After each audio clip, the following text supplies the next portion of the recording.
로봇이 우리랑 같이 살 수 있을까? 이런 질문, 사실 이제는 좀 옛날 얘기가 됐죠. 이제 진짜 중요한 질문은 이거예요. 그래서 로봇을 위한 공간을 우리가 어떻게 만들어줄 건데?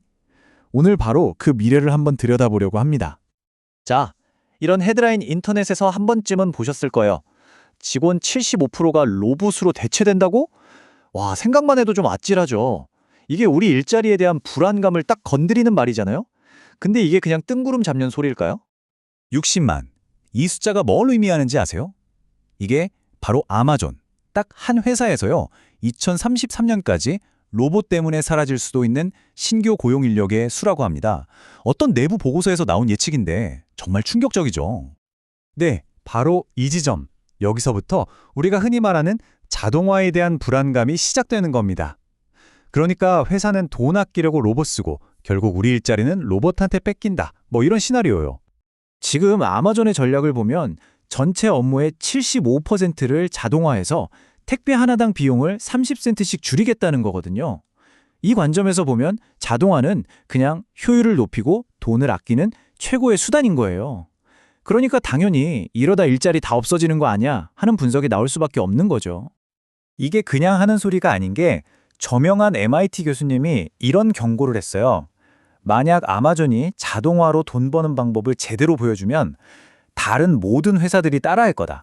그럼 아마존은 일자리를 만드는 회사가 아니라 일자리를 없애는 회사가 될 거다. 와, 이게 그냥 아마존 한 회사의 문제가 아니라는 거죠. 산업 전체로 퍼져나갈 수 있다는 얘기니까요. 정말 심각하게 생각해봐야 할 문제입니다. 자, 그런데 한번 생각해 보세요. 정말 미래가 이것밖에 없을까요? 인간의 일자리를 대체하는 것만이 유일한 길일까요? 어쩌면 완전히 다른 길도 있지 않을까요? 실제로 정반대의 길을 걷고 있는 곳이 있습니다. 바로 한국의 네이버입니다. 네이버의 새로운 본사 건물 1784에 그 답이 있을지도 모르겠네요. 이곳은요, 앞에서 말한 아마존과는 완전히 다른 철학을 가지고 아주 대담한 실험을 하고 있는 곳이거든요. 네이버 7784는 세계 최초의 로봇 친화 건물이에요. 근데 이걸 그냥 와, 최첨단 오피스네 하고 생각하면 핵심을 놓치는 겁니다. 중요한 건 여기가 인간과 로봇이 함께 일하는 법을 배우는 일종의 테스트베드라는 점이에요. 말 그대로 거대한 살아있는 실험실인 셈이죠. 그래서 여기 있는 로봇들은 코봇이라고 불려요. 협동 로봇이라는 뜻인데 루키라는 이름의 로봇이 대표적이에요. 얘네들은 택배를 날라주거나 커피를 가져다 주는 것처럼 반복적인 일을 맡는 동료로 만들어졌어요. 인간을 대체하는 게 아니라 돕는 거죠. 어때요? 아마존이랑은 생각이 완전히 다르죠? 자, 그럼 이런 공존, 대체 어떻게 가능한 걸까요? 그냥 로봇만 뚝딱 만든다고 되는 게 아니거든요. 로봇이랑 같이 살려면 우리가 발 딛고 사는 이 공간 자체를 아예 처음부터 다시 설계해야 합니다. 그래서 나온 개념이 바로 로봇 아키텍처입니다. 로봇공학이랑 건축을 합친 말인데 말 그대로 건물을 지을 때부터 이 건물에서는 로봇이 다닐 거야 라고 생각하고 설계하는 거예요. 이게 그냥 이론이 아니라 실제로 HL 로보틱스랑 해양건축 같은 회사들이 협력해서 현실로 만들고 있는 분야입니다. 그럼 구체적으로 뭐가 달라졌을까요? 예를 들면 로봇이 걸려 넘어지지 않게 모든 문턱을 없앴고요. 로봇만 타는 전용 엘리베이터, 로봇포트도 만들었어요. 사람이랑 부딪히지 않게 복도도 훨씬 넓게 만들었죠. 로봇이 다가오면 문이 알아서 스르륵 열리고요. 재밌는 건 뭔지 아세요? 이렇게 로봇을 위해 만든 장벽 없는 디자인이 결국은 휠체어를 타는 분들이나 다른 모든 사람들에게도 훨씬 더 편한 공간이 된다는 거예요. 그런데요, 이렇게 건물 구조만 바꾼다고 끝이 아니에요. 이건 하드웨어에 불과하죠.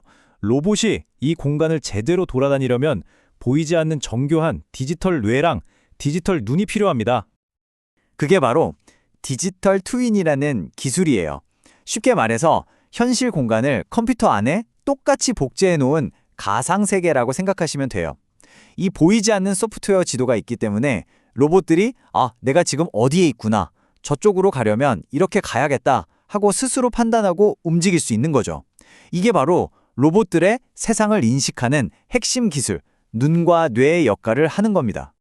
그리고 중요한 건 이게 더 이상 네이버 혼자만의 특별한 프로젝트가 아니라는 거예요. 네이버가 만든 AIC라는 시스템도 있지만 저기 마이크로소프트 같은 글로벌 빅테크 기업도 애저 디지털 트윈이라는 플랫폼으로 삼성 같은 회사들이 스마트 빌딩을 만들도록 돕고 있거든요. 그러니까 이건 이미 거대한 흐름이 되고 있다는 거죠. 자, 그럼 이제 정리해볼까요? 우리가 오늘 살펴본 두 가지 미래, 하나는 대체의 미래, 다른 하나는 재설계의 미래. 이 두 가지를 한번 딱 놓고 비교해보겠습니다. 자동화의 미래, 과연 어떤 모습일까요? 왼쪽 대체 모델을 보세요. 목표는 딱 하나, 비용 절감. 그래서 인간이 일하던 공간에 어떻게든 로봇을 끼워 넣으려고 하죠. 아마존의 사례가 대표적이고요. 반면에 오른쪽 재설계 모델은 목표가 달라요. 인간의 능력을 더 키워주는 게 목표죠. 그래서 아예 처음부터 인간과 로봇이 함께할 새로운 공간을 만들어요. 네이버 1784처럼요. 우리는 지금 바로 이 두 미래의 갈림길에 서 있는 겁니다. 결국 이제 진짜 중요한 질문은 로봇이 우리 세상에 들어올까가 아니에요. 그건 이미 정해진 미래니까요. 진짜 질문은 바로 이겁니다. 우리는 로봇과 함께할 세상을 어떻게 만들어 나갈 것인가? 이건 단순히 기술을 어떻게 쓸 거냐의 문제가 아니에요. 우리가 앞으로 어떤 사회에서 살고 싶은지에 대한 아주 근본적인 선택의 문제죠. 여러분은 어떤 미래를 설계하고 싶으신가요?